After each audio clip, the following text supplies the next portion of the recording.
Welcome back. आप देख रहे हैं आपके शेयर हमारी राय। इस कार्यक्रम में आप अपने शेयर बाजार से जुड़े सवालों के जवाब पाते हैं हमारे एक्सपर्ट से। आज के हमारे एक्सपर्ट है doctor Ravi Singh, chief research officer, Master Trust. Ravi sir, आपका बहुत बहुत स्वागत है कार्यक्रम में।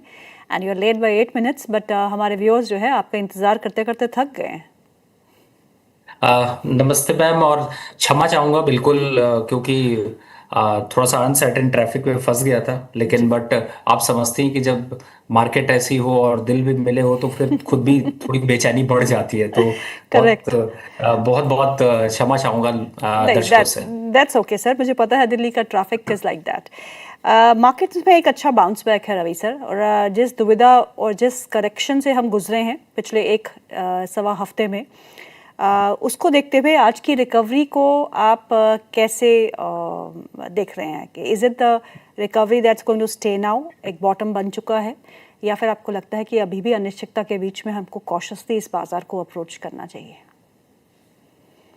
देखिए मैम, आपने बिल्कुल सही कहा, और इस समय मार्केट को ना एनालाइज करने की बहुत ज्यादा जरूरत है। हम्म, और एनालाइज इस तरीके से कि आपको ना प्रोस्पेक्ट समझना पड़ेगा, क्योंकि ट्रम्प के जो बयान हैं वो इस तरीके से हैं जो कि मुझे लगता है कि वहां पर इसराइल और ईरान और इन सब पे जहां पे जितनी मिसाइल गिर रही है, उतने ही स्टेटमेंट की मिसाइल जो है वो भारतीय बाजारों पे ट्रम्प साहब भी गिरा रहे हैं। हम्म, और उनके स्टेटमेंट का ये एक इम्पैक्ट है। देखिए, आज थोड़ा पॉजिटिव जरूर है, लेकिन अभी भरोसा बिल्कुल जताने लायक नहीं है। जो जी। बॉटम बना था 23,700 का, हम्म, वो एक बार जरूर फिर से टेस्ट होता हुआ नजर आएगा। इनफैक्ट लोअर साइड पर जो लोग ब्रॉडर व्यू चाहते हैं और ब्रॉडर सोचना चाहते हैं कि मार्केट कहां तक मुझे हम्म, कंफर्टेबल हम्म, रहना चाहिए, कौन हम्म, सा जोन होगा जहां पे मुझे दिखाई देगा, तो हम्म, बहुत जल्दबाजी अभी मत करिए। क्योंकि मुझे ऐसा लगता है कि अभी मार्केट में बॉटम बनने के लिए 22,800 के रेट आपको देखने को मिल सकते हैं।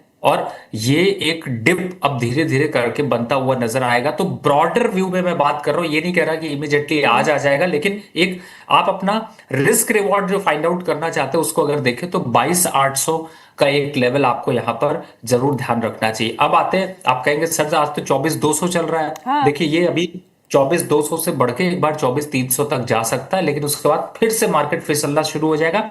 22,800 इमीडिएट बेसिस पे वापस आएगा तो आज की रैली पूरी तरह से सिर्फ आपको निकलने के लिए, या फिर आपको जो स्टॉक फंसे हुए हैं और किस स्टॉक सेगमेंट पे जाना है, जिसकी हम चर्चा यहां पर करेंगे, जिसके लिए आपको प्रोग्राम देखना चाहिए, हम्म, वो आप फोकस रखिए।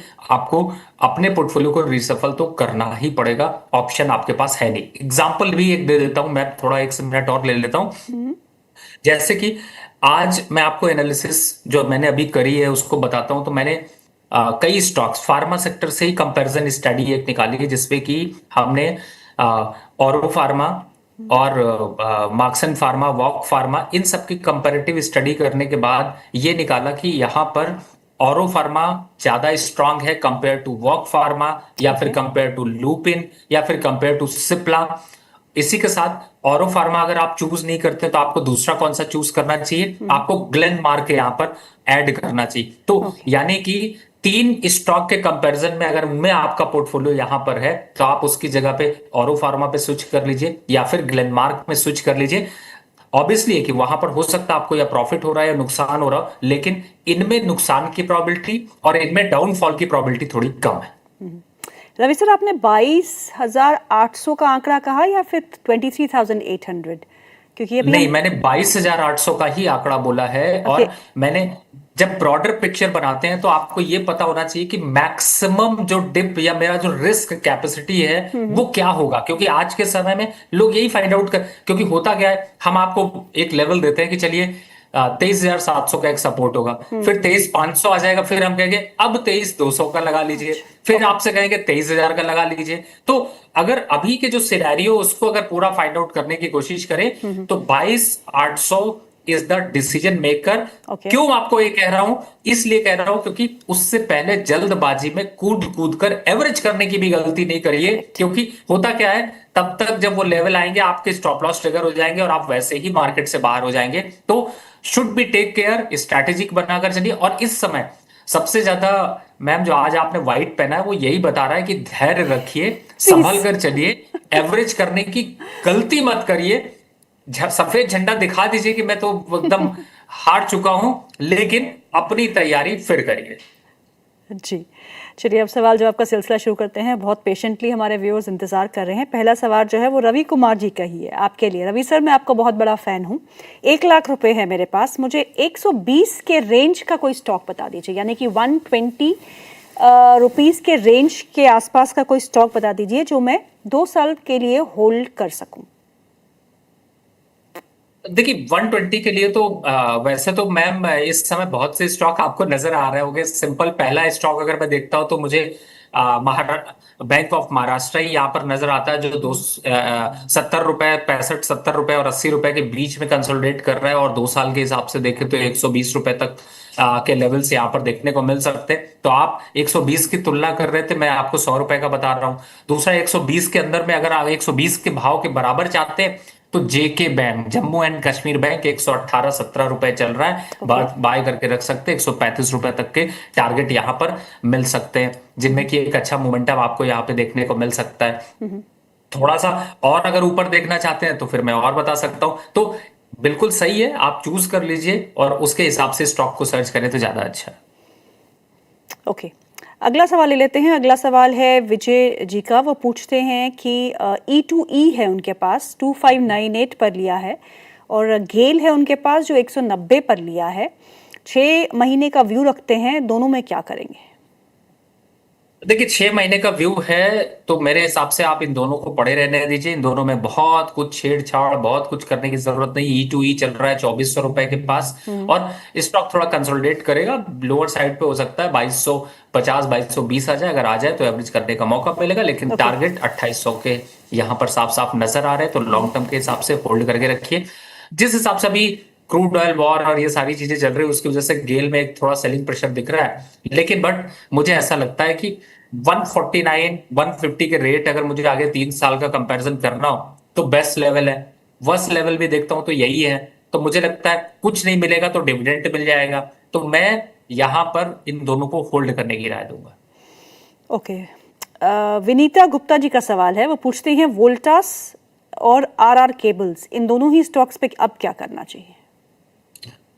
देखिए वैसे तो वोल्टास पकड़ने का अच्छा समय था, लेकिन तब तक था जब तक ये गर्मियां जैसे शुरू हो रही थी। लेकिन इस समय एक और हिट कर रहा है, और वो है कि इस सिनेरियो में ये स्टॉक अभी अच्छा नहीं है।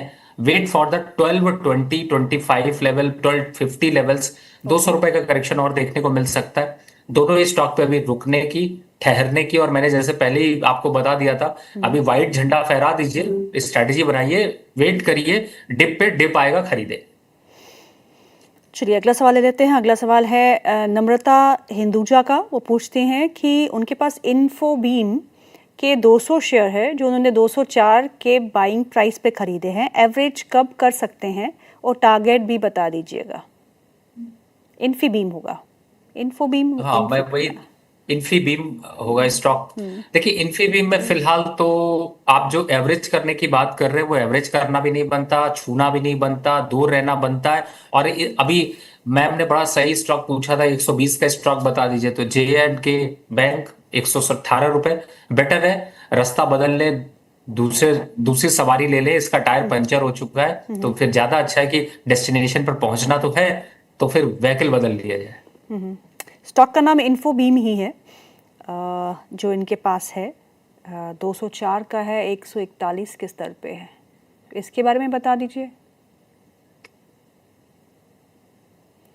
इन्फोबीन्स हाँ मैम, टेक्नोलॉजी। अनफॉर्चुनेटली ये स्टॉक भी डाउनवर्ड चैनल पर है, दूरी रखनी चाहिए। ओके, अगला सवाल जो है मिस्टर रामचंद्र का है। वो पूछते हैं वेदांता 720 पर लिया है, टाटा स्टील 205 पर। अब इन दोनों में क्या ऐड कर सकते हैं? निचले स्तरों पे आप क्या सलाह देंगे? देखिए वेदांता की बात कर लेते हैं। वेदांता आप 700 के आसपास जो लेवल्स आए हैं, 690 रुपए के आसपास, इन लेवल्स पर बिल्कुल ऐड करिए, कोई पैनिक नहीं है। टाटा स्टील को भी यहाँ पर कंटिन्यू रखिए। आने वाले 6 महीने मेटल काउंटर के लिए थोड़े से और हीरो साबित हो सकते हैं। ओके, CS राठौर का सवाल है। CS राठौर जी पूछते हैं कि नमस्कार सर, ग्लेनमार्क फार्मा है, 2035 के भाव पे लिया है, प्रॉफिट बुक कब करना है? 2700 से पहले प्रॉफिट ही नहीं बुक करना सर, टाइम को एक्सटेंड करते चलिए, आगे बढ़ते चलिए। और मैंने अभी जस्ट स्टार्टिंग शो में बताया है कि आपको ग्लेनमार्क और फार्मा पे कितना भरोसा दिखाना चाहिए, तो बिल्कुल भरोसे के साथ दोनों स्टॉक को लंबे समय के लिए ऐड करेंगे। बेहतर मुनाफा, मार्केट की वोलेटिलिटी में डर कम, और ये जो जितना भी इशू दिख रहा है इन सब पे सेफ बैठे रहेंगे इन स्टॉक्स में। ओके, रवि हमें लिखते हैं बिहार से, एनबीसीसी है उनके पास, 108 पे खरीदा है उन्होंने, और सेजिलिटी इंडिया 51 रुपीस पे खरीदा है। दोनों ही स्टॉक्स पे अब क्या करना चाहिए? देखिए, दोनों ही स्टॉक इस समय तो फिलहाल थोड़े से डाउनवर्ड चैनल पर चल रहे हैं, लेकिन 80 का जो लेवल है वो एनबीसीसी के लिए ऐसा लेवल है जिसपे कि मैं एवरेज करना पसंद करूंगा, थोड़ा वेट करूंगा और बाय करने के लिए सोचूंगा। 82 के आसपास, 80 के आसपास आता है तो वहां पर रखिए, इसलिए होल्ड करिए। सेजिलिटी में अभी कोई यहाँ पर मूव नहीं दिखाई दे रहा है, नो ट्रेडिंग जोन पर है, तो अगर आपके पास है तो आप रुक जाइए, लेकिन बट कोई ऐड या फिर कोई फ्रेश बाय बिल्कुल मत करिए। ओके, अगला सवाल ले लेते हैं। आरती सिंह का सवाल है, इनके पास सिप्ला है, 1500 रुपये के भाव पे लिया है, और पीपीएल फार्मा है जो उन्होंने 180 के भाव पे लिया है। दोनों ही शेयर्स में लॉस हो रहा है, मुझे क्या करना चाहिए? स्टॉप लॉस कहाँ रखूं और टारगेट क्या हो सकता है? देखिए, सबसे पहले मैं पीपीएल फार्मा बता दूं तो फिलहाल आप इस पे स्टॉप लॉस 145 का लेकर अभी आप चलिए, कोई ऐसी परेशानी नहीं है, डरने की जरूरत नहीं है। और जहां तक सिप्ला की बात है, अगर आप सिप्ला में बने हुए हैं तो यहां पर आप सिप्ला में बने रहिए, कोई ऐसा पैनिक नहीं है। जस्ट कौन ज्यादा तेज दौड़ेगा, सिप्ला ज्यादा तेज दौड़ेगा या ऑरो फार्मा ज्यादा तेज दौड़ेगा या ग्लेनमार्क दौड़ेगा, तो ये एक रेस है जिसमें कि मुझे लगता है ग्लेनमार्क और ऑरो फार्मा जीतते हुए नजर आएंगे, लेकिन सिप्ला भी आपको निराश नहीं करेगा। और स्टॉप लॉस की बात करें तो 1300 के स्टॉप लॉस से होल्ड करके रखिए, कोई पैनिक नहीं है। वापस से एक बार 1390 1400 के लेवल आते हुए नजर आएगा। डे हाई पे इस समय स्टॉक है, 1338 के आसपास का लेवल जो है वो देखने को मिल रहा है। नेक्स्ट जो क्वेश्चन है वो नाम नहीं लिखा, ओएनजीसी बाइंग प्राइस 248, होल्ड और एग्जिट? 100% यहाँ पर होल्ड करना चाहिए, कोई पैनिक ऐसा नहीं है। 266 262 के आसपास आता है तो और ऐड करिए, बिल्कुल बने रहिए। स्वाति का सवाल है, वो पूछती हैं पराग मिल्क है उनके पास, 240 के लेवल पे लिया है। संवर्धना मदरसन है, 130 के भाव पे लिया है। दोनों ही स्टॉक में होल्ड करूं या एग्जिट करके निकल जाना चाहिए? अब देखिए, वैसे स्टॉक बुरे नहीं है, समय थोड़ा सा बुरा जरूर दिखाई दे रहा है, मेरे हिसाब से आपको होल्ड करना चाहिए और थोड़ा समय यहाँ पर और लग सकता है, लगभग 6 से 8 महीने का समय आपको देना चाहिए।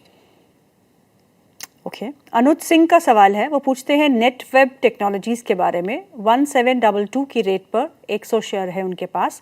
वो पूछते हैं एक साल का व्यू के साथ टारगेट क्या हो सकता है और स्टॉप लॉस कहाँ रखें?